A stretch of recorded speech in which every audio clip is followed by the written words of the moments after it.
22వ వచనము అందరం కలిసి చదువుకుంటాం. కీర్తనల గ్రంథము 55వ అధ్యాయం 22వ వచనం. దయచేసి అందరూ కూడా మరి మీ భాగాన్ని తీయాల్సిందిగా మనవి, తీసి మీ భాగాన్ని చదవవలసిందిగా మనవి. 55వ కీర్తన 22వ వచనం. నీ వారం యెహోవా మీద మోపుము, ఆయన నిన్ను ఆదుకొను, నీతిమంతులు ఆయన ఎన్నడూ కదలరు.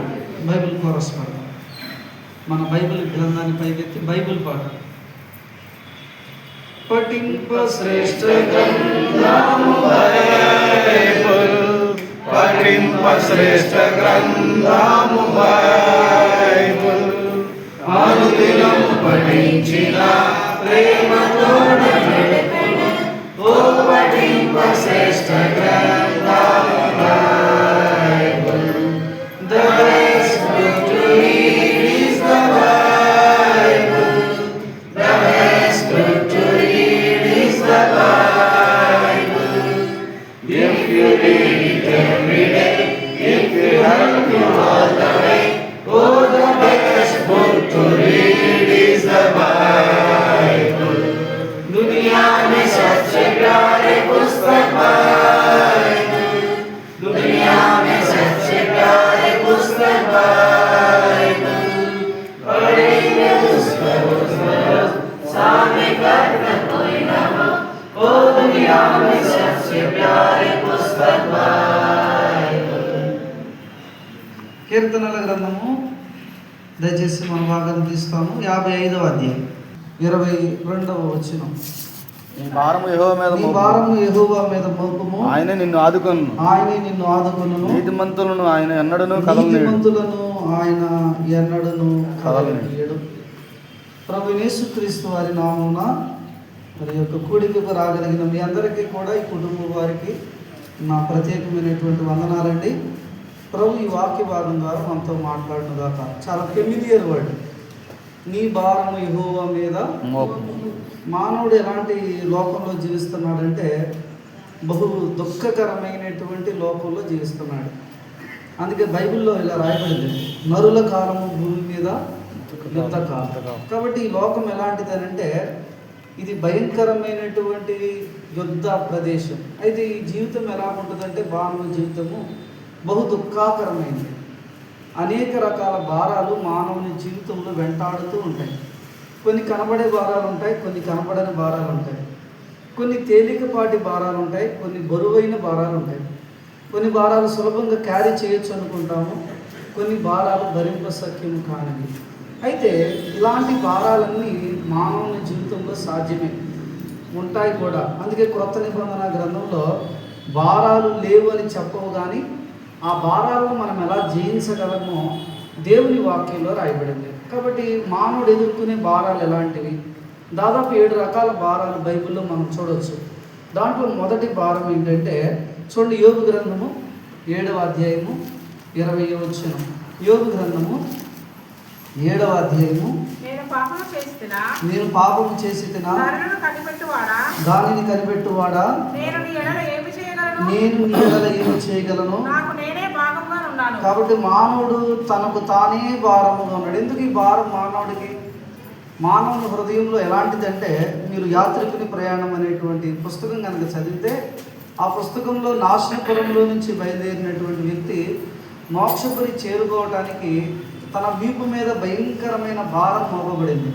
ఈ భారం ఎలాంటిది అని అంటే, మనం చూస్తాము బైబిల్ అంతా కూడా భక్తులైన వారందరూ విషయంలో మనం ధ్యానం చేస్తాం.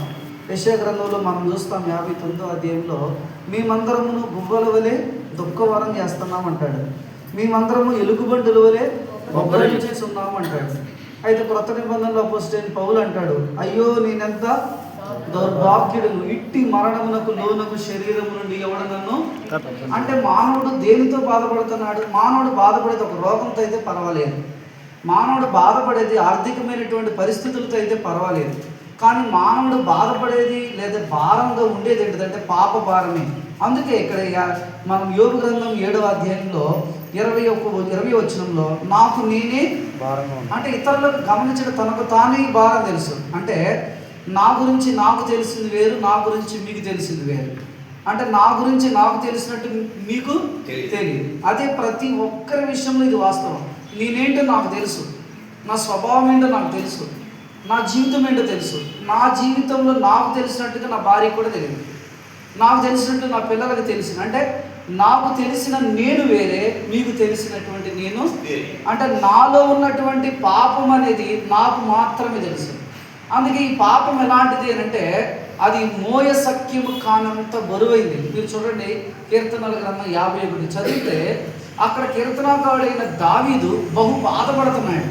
తనకు కలిగిన బాధ ఏంటిది, తనకు కలిగిన భారం ఏంటి అంటే ఈ భారం ఎలాంటిది, ఇది బహు భయంకరమైంది. అదే పాప భారం అంట. మానవుడు బాధపడే అతి పెద్ద భారం ఏంటి, డబ్బు లేదని కాదు, లేదా ఉద్యోగం లేదని కాదు, ఆస్తిపాస్తులు లేవని కాదు. ఒకవేళ గమనించండి, లేకపోతే సంపాదించుకోవచ్చు. కానీ మానవుడు మీద మోపబడినటువంటి భారం ఎలాంటిదంటే ఇది భయంకరమైనది, పాప భారం. అందుకే బైబిల్లో మత్తయి సువార్త 11:28, మత్తయి సువార్త 11వ అధ్యాయము 28వ వచనం, ప్రయాసపడి భారం మోసుకుంటున్న అంటే మానవులందరికీ భారం ఉంది. ఒకటి కాదు, ఇది ఒక జాతికి, ఒక తరగతి కానీ, ఒక చదువుకున్న వాళ్ళకి కానీ, లేదా ఒక ప్రాంతానికి చెందిన భారం కాదు ఇది. అందుకే ఈ భారం ఎలా ఉంది, ప్రతి వాని మీద మోపబడింది. ప్రతి వాడు కూడా ఎలాంటి వాడంట, 51వ కీర్తనలో మనం చూస్తాము, నేను పాపములోనే పుట్టినవాడున్నాను. అంటే మనం గమనించండి, ఈ జన్మము పాపముగా ఉన్నది, జీవితము పాపముగా ఉంది. కాబట్టి ఈ పాపం ఏం చేస్తూ ఉంది అంటే మీరు చూడండి, మీరు గమనించండి, పాపం అనేది మనం చేస్తున్న కొలది ఒక రోజు వచ్చేసరికి ఏమవుతుందంటే అది బహు భారమైపోతూ ఉంటుంది. అందుకే ఈ దినాల్లో మానవుడు గమనించిన సమాధానం లేకుండా తిరుగుతున్నాడు, నెమ్మది లేకుండా తిరుగుతున్నాడు. డబ్బున్నాయి, అన్నీ ఉన్నాయి, ఈ లోకంలో అన్నీ ఉన్నాయి, కానీ ఏం లేదు, శాంతి లేదు, సమాధానం లేదు. ఎందుకు శాంతి సమాధానాలు లేవంటే వారు డబ్బు లేక కాదు, చదువు లేక కాదు, విద్య లేక కాదు, నాగరికత లేక కాదు, అన్నీ ఉన్నాయి. కానీ పాప భారం ఏం చేస్తుందంటే మానవుని కృంగజేస్తూ ఉంది. అందుకే మనం చూస్తాము, మానవుడు బాధపడే అత్యధికమైన పెద్ద భారం ఏంటంటే పాప భారమే. అందుకే మనం చూస్తాము 49వ కీర్తనలో ఇంకొక మాట చెప్తారు చూడండి, 49వ కీర్తన 7వ వచనం, కీర్తనల గ్రంథం 49వ అధ్యాయం 7వ వచనం, ఎవడను ఏ విధము చేతనైనను తన సహోదరుని విమోచింపలేడు, వాడు కుళ్ళు చూడక నిత్యము బ్రతుకుచున్నట్లు వాని నిమిత్తము దేవుని సన్నిధిని. కాబట్టి ఇక్కడ మనం చూస్తున్నాం, మానవునికి ఉన్నటువంటి భారం ఇది. ఎవడు ఏ విధము చేతను తన సహోదరుని, పాపం ఎంత భయంకరమైందంటే బాధాకరమైందంటే ఈ పాప భారం ఎవరు వదిలించుకోలేరు, ఎవరు తమంతట తాము తీసివేసుకోలేరు. ఒకసారి ఏమైందంటే ఒక స్థలంలో ఒక ఆవిడ పల్లెటూరు నుంచి పట్టణం కూరగాయలు లేదా ఆ యొక్క కూరగాయలు తీసుకుని వెళ్ళి అమ్ముకునేది. ఒకరోజు ఏం జరిగిందంటే యథావిధిగా తాను కూరగాయలు పట్టణం తీసుకుని వెళ్తున్నప్పుడు ఒక కారు వచ్చింది. కారు వచ్చి ఆగిన తర్వాత, అమ్మ మొయ్యలేకపోతున్నావు కదా, కొంచెం వచ్చి వెనకాల కూర్చొని ప్లేస్ ఉంది, చక్కగా నేను సిటీ తీసుకెళ్తాను అన్నాను. అయ్యా నా దగ్గర డబ్బులు పోయినా పర్వాలేదు, నేను తీసుకెళ్తానని అన్నాడండి. ఆ ముసలమ్మని చూసి చాలా బాధపడ్డాడు. సరే ఎక్కించుకున్న తర్వాత వాళ్ళు వెళ్తున్నారు. వీళ్ళకి వెళ్తున్న కొంత సమయానికి ఏమైందంటే వెనకాల సౌండ్ వస్తాను. ఏమిది సౌండ్ వస్తుంది వెనకాల, ఏం జరుగుతుంది అసలు, ఇదేం చేస్తుందని వెనక తిరిగి చూస్తే ఆవిడే కారులో కూర్చుని నెత్తి మీద తట్టు పెట్టుకుంది. అడిగినాడంట, ఏమయ్యమ్మా నేను ఇంత ఎక్కించుకున్నాను, ఎందుకు నెత్తి మీద తట్టు పెట్టుకున్నావు అంటే, మీ కారు నన్ను మోస్తుంది, నా తట్టను కూడా మోస్తుంది. అంటే మానవుడు గమనించండి ఎలాంటి స్థితి ఉంటే ఈ పాప భారం అనేది మానవుడికి చాలా బాధాకరంగా ఉంది. అందుకే మానవుడు అంట దుఃఖవరం చేస్తున్నాడు, గువ్వవలే. మానవుడు ఎలుకబంటి వలె బొబ్బరిస్తున్నాడు. మానవుడి యొక్క యాత్ర చూడొచ్చు మనం పాత నిబంధన అంతటా కూడా. ఎందుకంటే ఈ పాప భారం మానవుడు వదిలించుకునేది కాదు. ఇది మొదటి భారం. రెండో భారం ఏంటిది, సామెతల గ్రంథం 16:3 చూడండి, ఇంకొక భారం. మొదటి భారం పాప భారం అని చూసాము. రెండవదిగా ఎలాంటి భారాలు ఉన్నాయంటే మానవునికి నీ పనుల భారము, ఇది రెండవ మాట. మొదటగా పాప భారాన్ని చూసాము. ఇది అందరూ గమనించండి, మానవులందరి మీద మోపబడింది, ఒక తరగతి కాదు. అయితే మానవుడికి మరికొన్ని భారాలు ఉన్నాయి. అంటే ఈ భారాలు ఎలాంటివి అంటే పాప భారమే కాదు, ఇది పనుల భారం. ఇక్కడ ఉన్న చాలా మంది రేపొద్దున ఏం వండుకోవాలని ఆలోచించేవాళ్ళు ఉన్నారు. ఇక్కడ ఉన్న చాలామంది రేపొద్దున డ్యూటీకి వెళ్ళాలని ఆలోచించేవాడు ఉన్నారు. ఇక్కడ ఉన్న చాలామంది రేపు ఏదైనా మా పిల్లోడికి ఏం చదివించాలా అన్నీ కూడా ఆలోచనలు తిరుగుతూ ఉంటాయి కదండి. ఇక్కడ ఉన్న చాలామంది ఆలోచన రేపటి కొరకు ఆలోచిస్తాం కదండి. ఇక్కడే కూర్చున్నారు కానీ అక్కడ మా ఇంద్ర ఏమవుతున్నాడు అని అనుకుంటుంది అక్క. అంటే మనుషులందరికీ కూడా రకరకాల భారాలు. ఆ భారాల్లో ఒకటి ఏంటంటే పని భారం. ఇది నా శత్రువు మానవుని బహుగా దేని దగ్గర గమనించండి బాగా శోధిస్తున్నాడు అంటే పని దగ్గర. మనం గమనించి నిర్గమకాండ గ్రంథాన్ని ధ్యానం చేస్తున్నప్పుడు ఇశ్రాయేలీయుల్ని ఐగుప్తులో నుంచి వెళ్ళనివ్వకుండా 5 రకాల ఆటంకాలు కలిగించాడు. ఎవరని చెప్తారా? 5 ఆటంకాలు కలిగించాడు. అంటే మనం దేవుని సేవించకుండా ఉండట కొరకై శత్రువు చేసేటువంటి 5 పన్నాగాలు. ఎవరని చెప్తారా? మొదటగా ఎక్కువ పని పెట్టాడు. ఏం చేశాడు? ఎక్కువ పని పెట్టాడు. ఎక్కువ పని చేస్తే ఏం చెప్తుంది చెప్పండి? అలసట.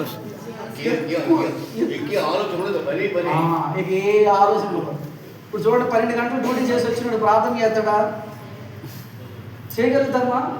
ఏదో చేస్తాం, ఏసైని కొందనాలు పడుకుంటాం. ఇంకా ఇది నన్ను 12 గంటల డ్యూటీ కాదు, ఇంకెక్కువ డ్యూటీ ఉంది. కొంతమంది ఉద్యోగాలే అంటే వాడి ఉద్యోగాలే వాళ్ళు దేవుడు అయిపోయింది. ఎందుకని? వారు తమ పనిలో శత్రువు ఎంత నలగొడుతున్నాడు అంటే ఇశ్రాయేలీయులు చెప్తాడు ఐగుప్తురాజు వీళ్ళు కాళ్ళు పని భారం ఎక్కువ పెట్టమన్నాడు. తర్వాత ఏం చెప్పాడు? అది మాత్రం గుర్తుంది. ఇంతే చెప్పండి. తర్వాత ఏం చేశాడంటే గమనించ ఈ దేశంలోనే రాజీ పడమంటున్నాడు. అంటే అర్థమేంటి? దేవుని మందిరానికి దూరం వెళ్ళాల్సిన అవసరం లేదంటాడు. ఆదివారం దేవుని మందిరంలోనే గడపాల్సిన అవసరం లేదంటాడు. ప్రతి ఆదివారం వెళ్ళాల్సిన నీళ్ళు లేదంటాడు. 52 ఆదివారాల మందిలో కనపడాల్సిన అవసరం లేదంటాడు. ఎప్పుడెప్పుడైతే చాలు ఈ దేశంలో అనిపించింది. తర్వాత ఏమంటాడు? దూరంగా వెళ్ళదు. వెళ్తే తర్వాత మూడో ఆటంకం వెళ్ళండి కానీ దూరంగా వెళ్ళదు. అంటే డీప్గా వెళ్ళదు అంటాడు. పైపైన వచ్చారా, కూర్చున్నారా, వెళ్ళిపోయారా. అంటే మనం ఎలా ఉండాలో చిన్నప్పుడు సామెత ఉంది, మీకు తెలుసు లేదు, తుమ్మితో ఉడిపోయి ముక్కులు అంట. అతికించుకోవాలా అంటే మన భక్తి ఇప్పుడు ఏం చేయాలా? ఆదివారం వస్తే అతికించుకోవాలా, సాయంత్రం మీద వదిలించుకోవాలా. కొంతమంది ఒక ఆయన ఇలా చెప్పాడు, భక్తి ఎక్కడ తగ్గించుకుంటారు తెలుసా? మందిరం గేడి దగ్గర తగ్గించుకుంటారు. మళ్ళీ ఇంటికి కూడా తీసుకెళ్తారు. మందిరం గేడి దగ్గర తగ్గించేసి ఇంటికి వెళ్ళిపోతారు. ఇంటి దాకా తీసుకెళ్తే కూడా కష్టమే వీళ్ళకి. అంటే మనం శత్రువు ఏం చేస్తాడు? మనల్ని డీప్గా వెళ్ళొద్దంటాడు, దూరంగా వెళ్ళొద్దంటాడు. ఏం చేయొద్దంటాడు? దూరంగా. తర్వాత ఇంకో ఆటంకం పెట్టాడు, మగవాళ్ళు మాత్రమే వెళ్ళాలి, ఆడవాళ్ళు వెళ్ళద్దు. ఎవరు? మగవాళ్ళు మాత్రం. అంటే ఈ శత్రువు ఏం చెప్తాడు? అందరూ వెళ్ళాలి చర్చికి. ఏమన్నా అందరూ వెళ్ళాలి? అందరూ అవసరమా? ఒకసారి కదా, నలుగురు వెళ్తే 4కి 400 అవుతాయి. మీరు ఒక్కడారండి సార్, నేను వెళ్ళి చెప్తాను. అంటే మిగతా వాళ్ళ సంగతి ఏంటి? శత్రువు చేసే పని ఏంటంటే గమనించి ఈ రోజుల్లో శత్రువు చేస్తుంది. అందరూ వద్దు చర్చికి, మందిరానికి అందరూ వద్దు, సగం మంది రండి చాలు, ఒక్కరు వెళ్తే చాలు. మరి ఇంటి గడవల సంగతి? నువ్వు తింటే కడుపు నుండి, మరి నీ భర్త సంగతి ఏంటి? నువ్వు పరలోకానికి వెళ్తే సరిపోతుందా? అంటే మనం చూస్తున్న శత్రువు ఎప్పుడు కూడా మన పిల్లల మీద వాడి దృష్టి ఎక్కువ నిలుపుతాడు. ఎందుకంటే రాబోయే మన అంకులు ఎప్పుడు ప్రార్థన చేస్తారు, మీరు ఉన్నారా లేదా? నేటి యవనస్తుల గురించి ప్రార్థన చేస్తున్నప్పుడు ఈరోజు వారి యవనస్తులే రేపటి సంఘానికి పునాదులు అంటారు అంకులు. అంటే ఇక్కడ చెప్పేది ఏంటంటే గమనించడం, రేపటి దినాన సంఘం ఎవరండి? వాళ్ళే కదండి. మరి వాళ్ళు సండే స్కూల్ తీసుకురావు, వాళ్ళ యూత్ మీటింగ్ తీసుకురావు, వాళ్ళ మందిరాలు. అంటే శత్రువు చేసే పన్నాం. ఇక ఆఖరి పన్నాం ఏంటంటే మీరు వెళ్ళండి, మీ పిల్లలు కూడా వెళ్ళండి, కానీ మీ ఆస్తి మాత్రం ఎక్కడ పెట్టాలి? మీరేం చేయాలా? మీ ఆస్తిని ఇక్కడే పెట్టండి, మీ డబ్బుని ఇక్కడే పెట్టండి. అంటే అర్థం ఏంటి? దేవుని కొరకే పని చేయకుండా వాడు ఆటంకపరుస్తాడు. దేవుని కొరకు నేను ఏదైనా చేయాలనుకోండి, ఏంటి అంత చేయాలి, ఏంటి అంత చేయాలండి. చూడండి, మనం యోహాను సువార్త 10వ యేసు ప్రభు వారికి అత్తరు పోస్తుంది మరియా పగలగొట్టి. అప్పుడు ఏం రాయబడిందంటే ఈ అత్తరెందుకు ఏంటిది? ఈ అత్తరెందుకు ఏంటి? అక్కడ దేవుడు మహిమపరచబడుతున్నాడనే సంగతి తనకు అర్థం లేదు. అంటే శత్రువు ఏం చేస్తాడంటే మనము పరలోకంలో ధనము సంపాదించుకోవడానికి వాడు ఇష్టపడలేడు. కాబట్టి వాడు ఏం చేస్తాడంటే మనల్ని వివిధ భారాలు పెడతాడు, పని భారం పెడతాడు. ఇక మనకు చూడండి, పని అయిపోతే అన్నా నేను ఈ పనిలోనే ఉన్నాను, పని. మీరు చూడండి, నేను ఈ దినాల్లో చెప్తాను, మన అందరూ కూడా ప్రార్థనకి ఎందుకు రాలేదంటే రాత్రి 8 అవుతుంది, ప్రార్థనకి ఎందుకు రాలేదంటే అలా పని ఉంది, ప్రార్థనకి ఎందుకు రాలేదంటే ఈ పని ఉంది, ప్రార్థనకి ఎందుకు రాలేదంటే ఈ పని ఉంది. ఎక్కువ పనుందని తింటాం మానం, ఎక్కువ పనుందని పడుకోవడం మానం, ఎక్కువ పనుందని ఇంటితో గడపడం మానం, ఎక్కువ పనుందని ఫోన్ చూడటం మానం. కానీ మందిరం మాత్రం మానం. ఏనా జానన్నా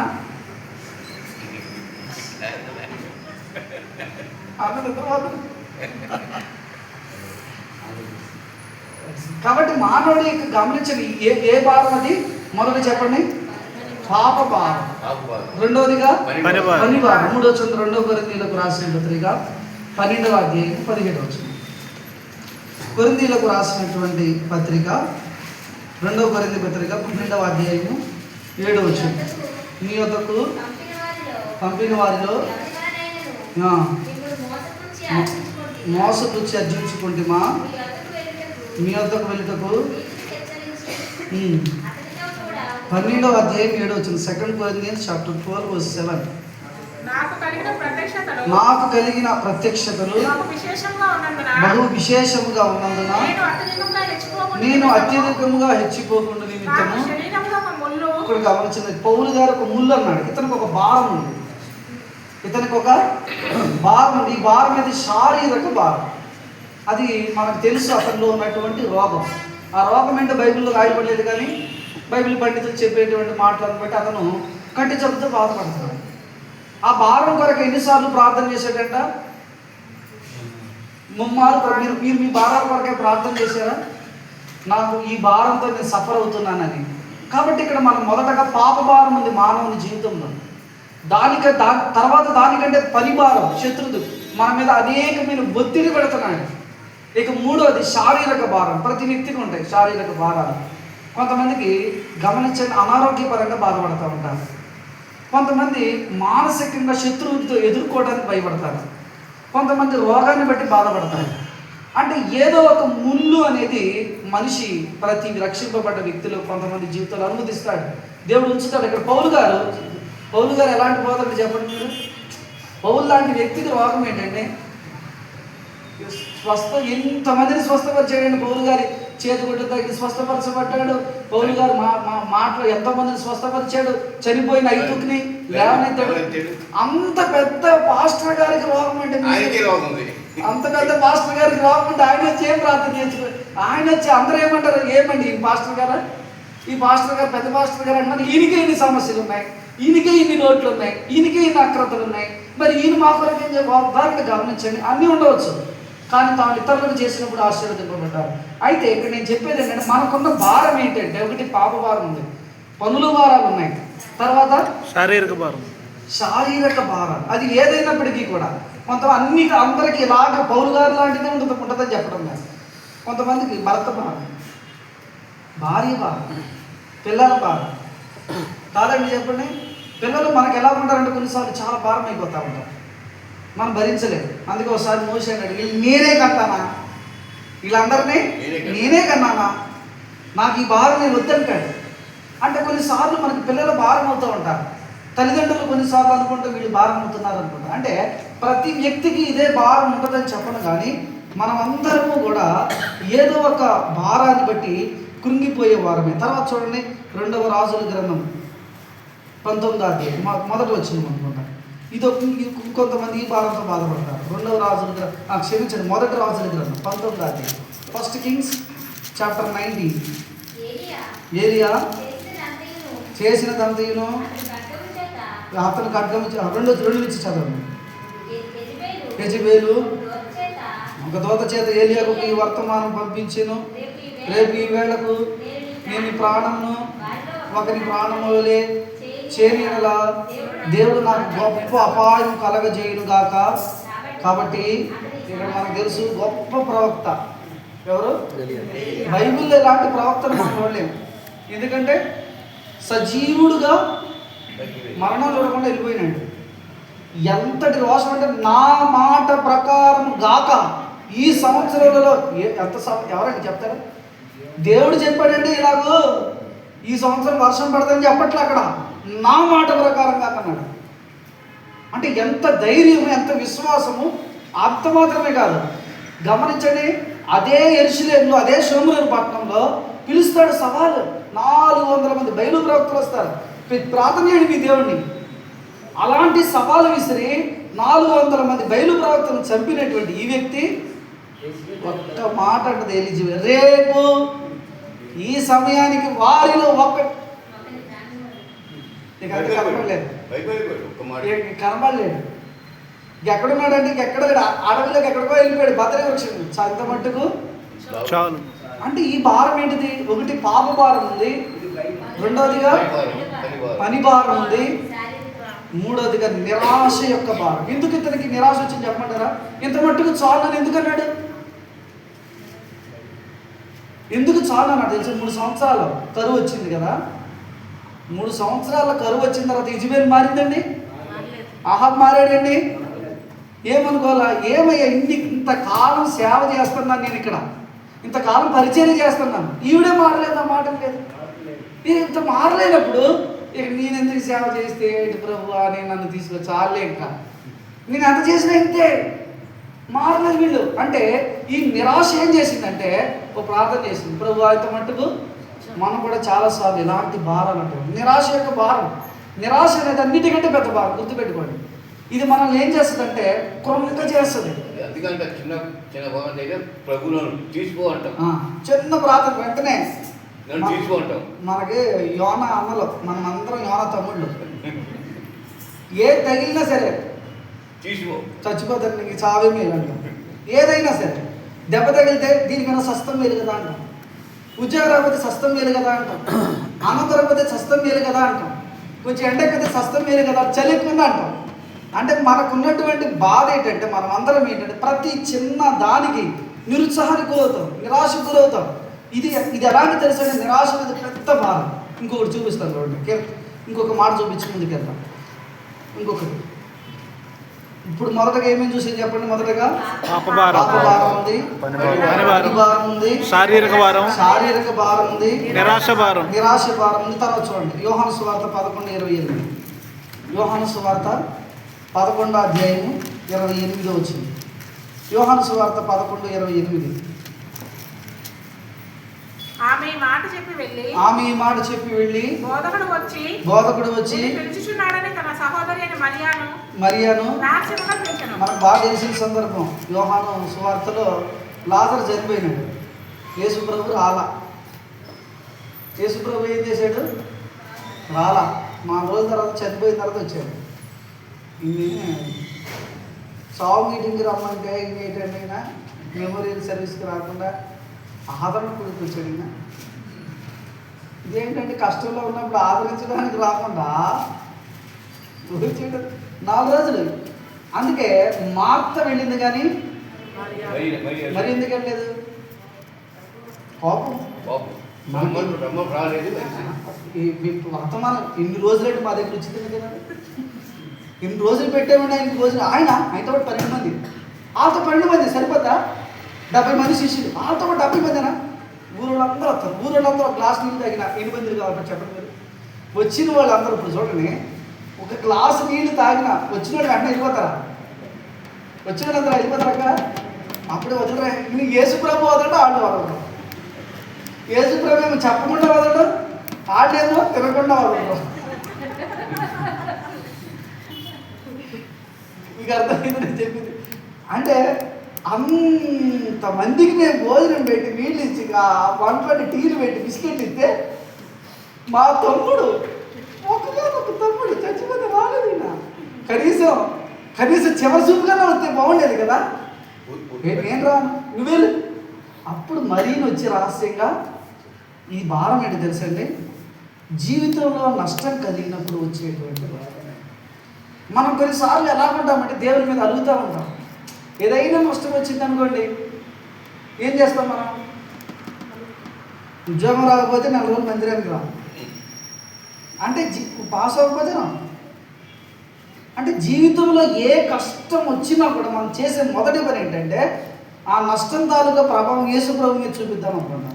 గుర్తుపెట్టుకోండి, యేసుప్రభుకి ఏ నష్టం కలగదు. గుర్తుపెట్టుకోండి, యేసుప్రభు వారికి నువ్వు రాకపోయినంత మాత్రాన నష్టమేంటక్క? నష్టమేం కాదు, మనకే నష్టం అది. కాబట్టి ఇక్కడ మనం చూస్తాము, నీ భారం యెహోవా మీద మనం మొదటగా ఏం ధ్యానం చేసామంటే 5 విషయాలు చూసాం. మానవ భారాలు ఇవి మానవ ప్రతి వ్యక్తి ఏదో ఒక గమనించండి. అందరూ మోస్తున్న భారం పాప భారం, పనుల భారం, శారీరక భారం, నిరాశ యొక్క భారం, తర్వాత విరక్తి, వేదన లేకపోతే నష్టం వచ్చినప్పుడు కలిగేటువంటి భారం. ఈ భారాన్ని బట్టి మరీ రాలేదు, తర్వాత మరీ మరలా వచ్చింది, మరలే సర్దిద్దుకుని. కాబట్టి ఈ భారం మనం ఏం చేయాలి ఇప్పుడు చెప్పండి. ఈ భారాల గురించి మనం చేయాల్సిన పనులు ఏంటి? చాలా ఉన్నాయి. ఈ భారం విషయంలో మనం చేయాల్సిన పనులు చాలా ఉన్నాయి. దాంట్లో మొట్టమొదటిది ఏం చేయాలా? మొట్టమొదటిగా చూడండి, 22వ వచ్చింది, 55వ అధ్యాయము 22వ వచ్చింది. నీ భారం యెహోవా మీద మోపుము. కాబట్టి మొట్టమొదటిగా మనం ఏం చేయాలా? మన భారాన్ని అంగీకరించాలి. మన భారాన్ని ఏం చేయాలా? కొన్నిసార్లు మనం అంగీకరించాం. నాకేం బాధ లేదంటే కొన్నిసార్లు మనం కప్పి పెట్టడానికి ప్రయత్నం చేస్తాం. కప్పి పెడితే పోయే సమస్య కాదు ఇది. పూర్వపు దినాల్లో కుష్ఠరోగాన్ని కప్పి పెట్టేవాడు. కుష్ఠరోగాన్ని ఏం చేసేవాడు తెలుసా? అది దానికి ఉన్నటువంటి వ్యాధి ఏంటంటే అది దాగదు. నేను దాస్తే దాగనంటది అది. అదే రీతిగా అది ఏమవుతుందంటే వ్యాపిస్తూనే ఉంటుంది. దానికి ఉన్నటువంటి లక్షణం అంటే కుష్ఠ వ్యాధి అది వ్యాపిస్తూనే ఉంటుంది. చేతి నుంచి గమనించండి, చేతులు, కాళ్ళు, ముఖము, తర్వాత అంతా వ్యాపిస్తుంది. కుష్ఠ వ్యాధికి ఉన్న లక్షణమే ఇది. కాబట్టి పాపము అన్నా, కుష్ఠ వ్యాధికి ఉన్న లక్షణం ఏంటంటే అది వ్యాపిస్తుంది, అది పాపం అంటే. అదే రీతిగా మన భారాన్ని మొట్టమొదటిగా అంగీకరించాం. మనం అందరం బాధపడిస్తాం. కాబట్టి ఈ భారం లేదనుకోవడం పొరపాటు. రెండోదిగా ఏం చేయాలా? మనం ఏం చూస్తామంటే కీర్తనల గ్రంథం 55:1. కీర్తనల గ్రంథం 55వ అధ్యాయం మొదటి వచనం. ఇలాంటి భారాలు మనం కలిగినప్పుడు మొట్టమొదటిది ఏంటంటే మనం అంగీకరించాలి మన భారం కలిగిన వారం. రెండవ మాట ఏంటంటే ఇక్కడ కీర్తన 55:1 అంటాడు, దేవా నా ప్రార్థన ఆలకింపుము, నా విన్నపములకు. కాబట్టి మనం ఏం చేయాలా? మన ప్రభువుని అనుమానించుకోవాలి. చాలా మంది మన భారం ప్రభు మీద ఎందుకు మోపరు? ఇక్కడ మన కీర్తనాకారుడికి ఉన్నటువంటి భారం విషయంలో మనం చూస్తాము. ఇక్కడ అతను ప్రార్థన చేయడం మొదలెట్టాడు, దేవా చెవి యొగ్గి నా ప్రార్థన ఆలకింపు. అంటే మన ప్రార్థనను విడుదల చేయగలిగిన ప్రభు ఉన్నాడని నమ్మాలి. మనం గనక నమ్మలేదు, ఇతను గనక నమ్మి ఉండకపోతే ప్రార్థన చేయడు. కాబట్టి మనం ఏం చేయలేదు? మొదటిది మనం అంగీకరించాలి మన భారం కలిగిన వారిని. రెండో మెట్లు ఏంటంటే మనం అనుమానించకూడదు. మూడోదిగా మనం 2-3 వచనాల ప్రకారం ఫిర్యాదు చేయకూడదు. చాలాసార్లు మనం చేసే పని ఏంటంటే ఫిర్యాదులు చేస్తాం. ఫిర్యాదులు ఎవరు చేస్తారు అంటే శత్రువు లక్షణం అది. అంటే సణుగుతారు కొంతమంది, కనపడదు. ఎవరి మీద సణుగుతారు? మోషే మీద సణిగారు. ఈ అరణ్యంలో మమ్మల్ని ఎందుకు తీసుకురావాలా? మోషేని తెచ్చింది కాదు కదా. మోషేని వాళ్ళని గమనించక నడిపించలేదు కదా, దేవుడు కదా తీసుకొచ్చింది. మా ఐగుప్తుల్లో సమాధులు లేవు, ఇక్కడ తెచ్చినావు నువ్వు. ఎంత బాధండి. అంటే గమనించండి ఎన్ని మాటలు అన్నారంటే. గమనించండి, మనం చాలాసార్లు ఫిర్యాదులు చేస్తాం. దేవుని మీద చాలామంది ఫిర్యాదులు ఉంటాయి. చాలామంది ఫిర్యాదులు పెట్టుంటుంది వాళ్ళ ఇంట్లో. వాళ్ళది విప్పరు, మీరు తెలుసుకోండి. చాలామంది గృహాల్లో ఫిర్యాదులు పెట్టుంటుంది. వాళ్ళ ఫిర్యాదులు పెట్టి కనుక హృదయం తీస్తే దేవుణ్ణి అనుమానించే మొదటి ఫిర్యాదు అనుమానపు వ్యాధి ఫిర్యాదు. రెండోదిగా ప్రార్థన చేయని ఫిర్యాదులు, బాధను మోపని ఫిర్యాదులు ఉంటాయి. ఇంకా అనేక రకాలు.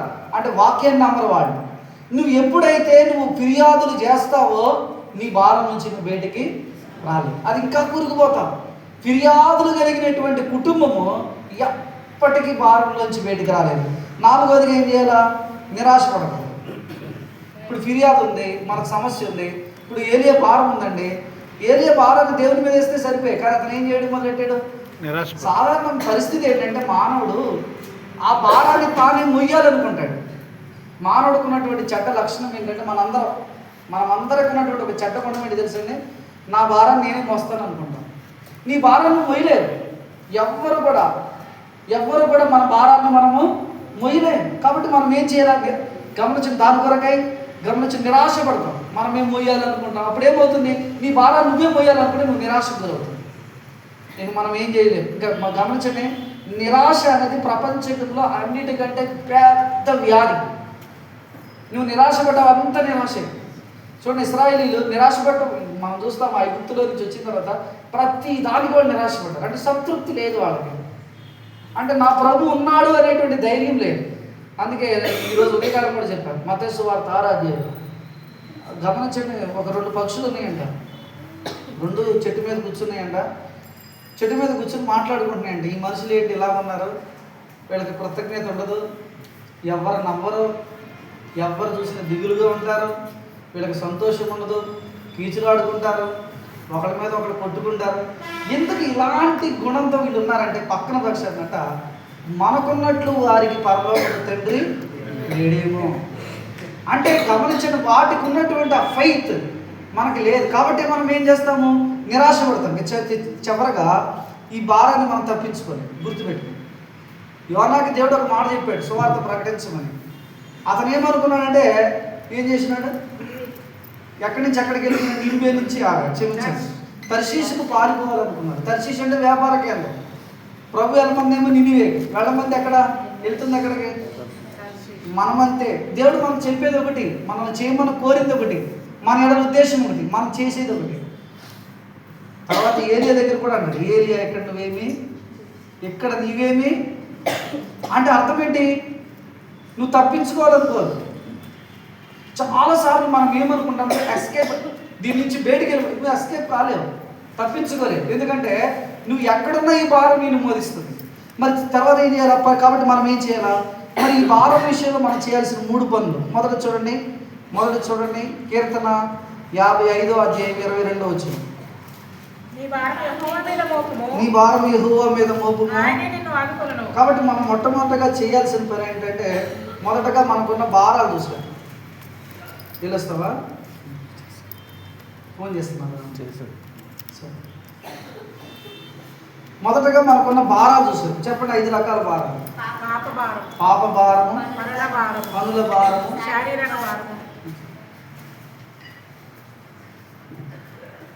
శారీరక భారాలు, నిరాశ యొక్క భారము, నష్టం వచ్చినప్పుడు కలిగేటువంటి భారం. ఈ 5 భారాలు. ఈ 5 భారాల విషయంలో మనం 4 విషయాలు ఇప్పుడు చేయకూడదు. మొదటగా మన ప్రభువుని అనుమానించకూడదు, రెండోదిగా ఫిర్యాదు చేయకూడదు, మూడోదిగా నిరాశపడకూడదు, నాలుగోదిగా తప్పించుకోకూడదు. కానీ మనం ఏం చేయాలి, 3 పనులు మనం చేయాలి. మొట్టమొదటి పని ఏంటంటే మన భారాన్ని మనం అంగీకరించాలి. మన భారాన్ని ఏం చేయాలా, మొట్టమొదటి అంగీకరించాలి. ఇది నాకు భారం ఉంది. చూడండి, రోగికి వైద్యం ఎప్పుడు చేయగలుగుతాడంటే తాను రోగి అని తెలుసుకుని వైద్యుడి దగ్గరికి వచ్చినప్పుడు. మనం చాలాసార్లు ఏమనుకుంటాం, ఏం లేదు బ్రదర్, అలా నువ్వు అనుకున్నంత కొలది నీకు రోగం తగ్గదు. నీ రోగం తగ్గాలంటే, అంటే నీ భారముల నుంచి నువ్వు బయటికి రావాలంటే మొట్టమొదటి యేసుప్రభు దగ్గరికి రా. యేసుప్రభు అంటాడు, ప్రయాసపడి భారం వచ్చిన. కాబట్టి యేసుప్రభు దగ్గరికి రా. యేసుప్రభు దగ్గరికి రాకపోతే నీ పాప భారం వదిలించుకోలేవు. చూడండి, ఉపవాసాలు, జన్మ కర్మ పాపాలు వచ్చేటువంటి భారం అంతటి మనం చేసేటువంటి పుణ్యకార్యాల ద్వారా పోదు. అందుకే యేసుప్రభు మన కొరకు సిలువలో తన రక్తాన్ని కార్చాడు, చనిపోయాడు, సమాధి చేయబడ్డాడు 3వ దినాన. కాబట్టి యేసుప్రభు నందు విశ్వాసం వచ్చినప్పుడు మనం ఏం జరుగుతామంటే, ఒక పాట ఉంది, సిలువను చూడగా నా పాపములన్నీ సమసిపోయినట్టు. అంటే యేసుప్రభు సిలువ దగ్గరకు రాకపోతే నీ ఏ భారము పోదంటే, నీ పాప భారం నుంచి విముక్తి పొందాలంటే, పాప భారం నుంచి బయటికి రావాలంటే. ఎందుకంటే చూడండి, రోమీలకు రాసిన పత్రిక 8వ అధ్యాయం, రోమీలకు రాసిన పత్రిక 8వ అధ్యాయం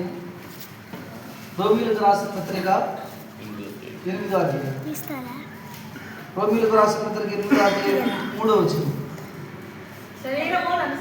శరీరమును అనుసరింపక ఆత్మను అనుసరించి నడుచుకుని మన యందు ధర్మశాస్త్ర సంబంధమైన నీతి విధి నెరవేర్చబడవల్లని పాప పరిహారం నిమిత్తము దేవుడు తన సొంత పాప శరీరాకారంతో పంపి, కాబట్టి పాపములకు శిక్ష విధింపబడింది యేసుప్రభు దేహం. కాబట్టి యేసుప్రభు మన కొరకై మన పాపములకు ప్రతిగా ఆయన చనిపోయినాడు. కాబట్టి ఇప్పుడు యేసుప్రభు సిలువ దగ్గరికి వచ్చి, ప్రభువా అని ఆయనను ఆ పాప సిలువ దగ్గరికి వస్తే మొట్టమొదటిది ఏంటంటే నీ భారములన్నీ తేలికవుతాయి. సిలువను చూసినప్పుడే నీ పాప భారం తేలికవుతుంది, నీ పనుల భారం తేలికవుతుంది. మనం సిలువను చూడలేదనుకోండి, ప్రభు దగ్గరికి రాలేదనుకోండి, చాలామంది ఉదయకాలం ముందు తమ భారాలన్నింటినీ కూడా నెత్తి మీద వేసుకుని ఆఫీస్కి వెళ్తారు, ఇన్ని నెత్తి మీదకి వెళ్ళి ఉద్యోగాలకు వెళ్తారు, స్కూల్కి వెళ్తారు. కానీ ఏ రోజు కూడా ఆ భారం యేసు ప్రభు దగ్గర, సిలువు దగ్గర విడిచిపెట్టాలని అనుకోరు. నువ్వు యేసు ప్రభు మీద మోపనంత కాలం ఆయన పోయాడు. ఆయన కోరుతుంది ఏంటంటే, మొట్టమొదటి నీ భారాన్ని అంగీకరించి సిలువు దగ్గరికి రా. సిలువ నీకు ఎలాంటి భారం ఉన్నా కూడా, ఎలాంటి భారం అదంతటిని తేలిక చేస్తుంది. నువ్వు ఎంత తేలిక అవుతావు అంటే నీ హృదయం ఎంతో, నీ హృదయం తేలిక అవుతుంది. మొదటిది. రెండో చోట కీర్తన గ్రంథము 55:21. కీర్తనల గ్రంథము 55వ అధ్యాయము వారి నోట మాటలు 21 అనుకుంటా. 55:21. వారి నోటి మాటలు కీర్తన గ్రంథం 55:22. నీ ఈ వారం యెహోవా మీద మోపము, మోపము. ఆయనే నిన్ను కాబట్టి మొట్టమొదటిగా మన భారాన్ని అంగీకరించి, రెండోదిగా ప్రభు దగ్గరికి రావాలి, సిలువు దగ్గరికి రావాలి. సిలువు దగ్గరికి వస్తే నీ భారాలన్నీ తొలగుతాయి. ఏ భారమైనా, నువ్వు ఎలాంటి భారంతో ఉన్నా, పాప భారంతో ఉన్నా పోతుంది, పని భారంతో ఉన్నా పోతుంది, నీ వ్యాధి భారమా పోతుంది, నిరాశ అన్నీ పోతాయి. అంటే సిలువను చూడగా అన్ని భారాలు సమస్యలు పోతాయి. అందుకే ఒక పాట ఉంది, నీ సిలువే యేసు ప్రభు, నీ సిలువే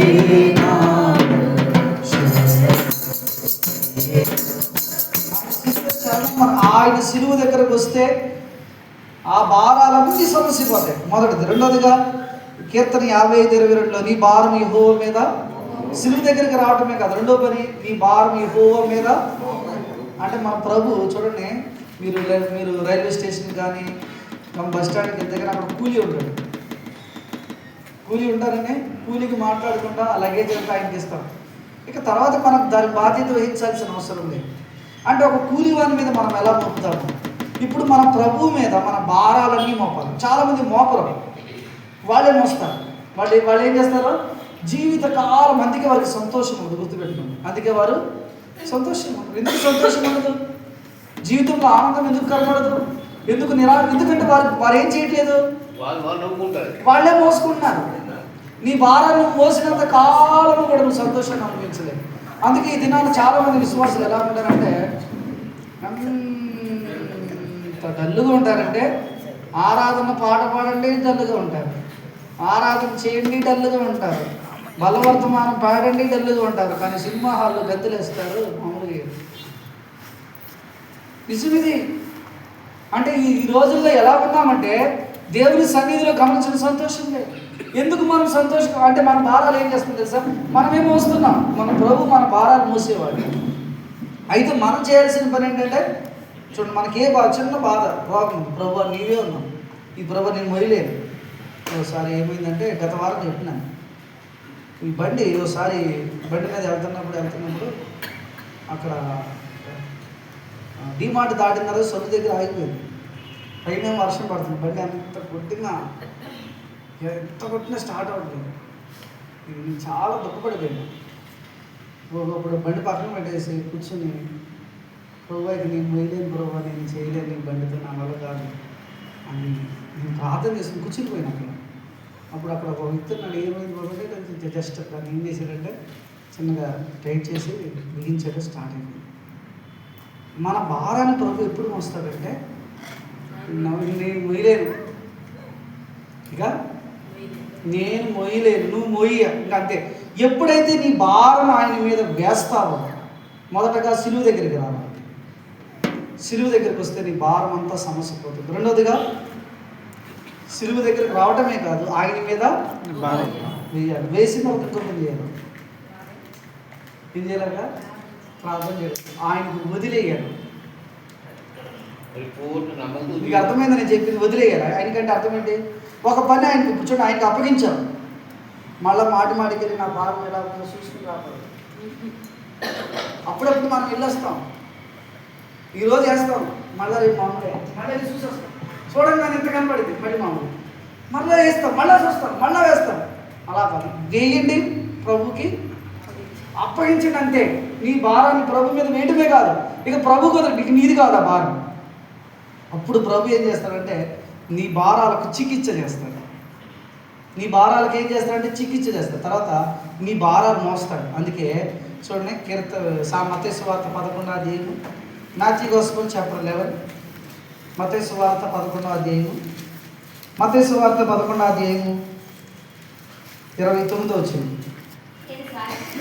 నేను సాత్వికుడును గలవాడను కనుక మీ మీద నా కాడి ఎత్తుకుని, కాబట్టి ప్రభు అంటున్నాడు నా దగ్గర నేర్చుకోండి అప్పుడు మీ ప్రాణములకు. కాబట్టి ఇప్పుడు ఆయన మీద పూర్తిగా ఆయనకు అప్పగించాలి. ఎందుకంటే ఆయన కాడి ఎలా ఉండదు, ఆయన భారం ఉండదు. ఇది ప్రభుకి మీద ప్రభు మీదకి అప్పగించి ప్రభుకి భారాన్ని వేస్తే అప్పగిస్తే దాన్ని ప్రభుకి వదిలేస్తే మనకి ఇంకా ఎలాంటిది ఉండదు, భారం ఉండదు. అప్పుడు ఏమవుతుందంటే మన యాత్రా జీవితాలు ప్రభు కొరకై నమ్మకంగా కొనసాగుతాయి. మనం ఒకరోజు ప్రభులు అన్ని సందర్భాల్లో ఆనందించగలం. అందుకే అపోస్తలుడైన పౌలు అంటాడు ఫిలిప్పీ పత్రిక 4వ అధ్యాయంలో, ఎల్లప్పుడూ ఆనందించడం మరలా చెప్పుదును. ఏంటి పౌలు గారు చెరసాల్లో ఉన్నారు, ఎందుకు ఇంత ఆనందం ఉంది? పౌలు గారికి భారాలు లేవా?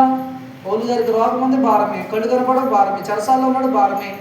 గమనించడం తనకు విడుదల లేదు, భారమే. తను అందరూ విడిచిపోయారు, భారమే. ఒంటరిగా ఉన్నాడు, భారమే. బలహీనతలు ఉన్నాయి, భారమే. ఎన్నో భారాలు ఉన్నాయి. కానీ ఎల్లప్పుడూ నువ్వు ప్రభునందు. తర్వాత ఈ పత్రికలో రాస్తా అంటాడు నేను అన్నిటిలో సంతోషిస్తున్నాను అంటాడు. ఇంత ఆనందం ఎక్కడి నుంచి వచ్చిందయ్యా పౌలు అంటే, నా భారాలన్నీ సిలువ దగ్గర ఉన్నాయి. సిలువ దగ్గర ఉన్నా నేను. నా భారాలన్నీ ప్రభు మీద వేశాను. వేయటమే కాదు, ప్రభుకి అప్పగించాను. ఇక ప్రభు చూసుకుంటాడు దాన్ని. ఒకవేళ కనుక నీ భారం ప్రభు మీద వేస్తే నువ్వు అప్పుడు ఎలా ఉంటుంది, నీ కాడి తేలికగా ఉంటుంది, సులభంగా. అప్పుడు మనం ఏం చేస్తామంటే యాత్రా జీవితంలో ముందుకి వెళ్ళగలుగుతాం. కాబట్టి మన జీవితంలో ఒకవేళ నువ్వేమన్నా పాప భారంతో బాధపడుతున్నావా, ఇది మిక్కిలు అనుకూలసం. యేసు ప్రభు నేను పిలుస్తున్నాడు ఆయన దగ్గరికి రా. నీవు ఎలాంటి భారంతో ఉన్నావు, ఆ పాప భారం ఎంత భయంకరమైంది అయినా సరే నీ పాపాన్ని నువ్వు తీసివేసుకొని మంచి పనులు, నీతి కార్యాలు, పుణ్యకార్యాలు, దాన ధర్మాలు, ఇలా వేటి వలన కూడా నీ పాపం పోదు. నీ కొరకు యేసు ప్రభు నీకు ప్రతిగా సిలువలో చనిపోయినాడు. ఆయన నీ కొరకే రక్తంగా వచ్చాడు. ప్రభు నేను బాబుని నన్ను క్షమించు, నీ రక్తంతో నన్ను కడుగని ప్రార్థన చేస్తే ప్రభు నీ భారం అంతటిని తేలిక చేస్తాడు. నేను బాప్తిసం తీసుకుని ఇంటికి వస్తున్నాను బస్సులో. నిజం చెప్తున్నాను, ఆ రోజు నా జీవితంలో ఎప్పటికీ మెమొరబుల్ మర్చిపోలేని రోజు. ఎంత సంతోషం అంటే నేను గాల్లో తేలిపోతున్నట్టు ఉన్నాను. ఎంత ఆనందము. ఎందుకని నా సంకట దుఃఖము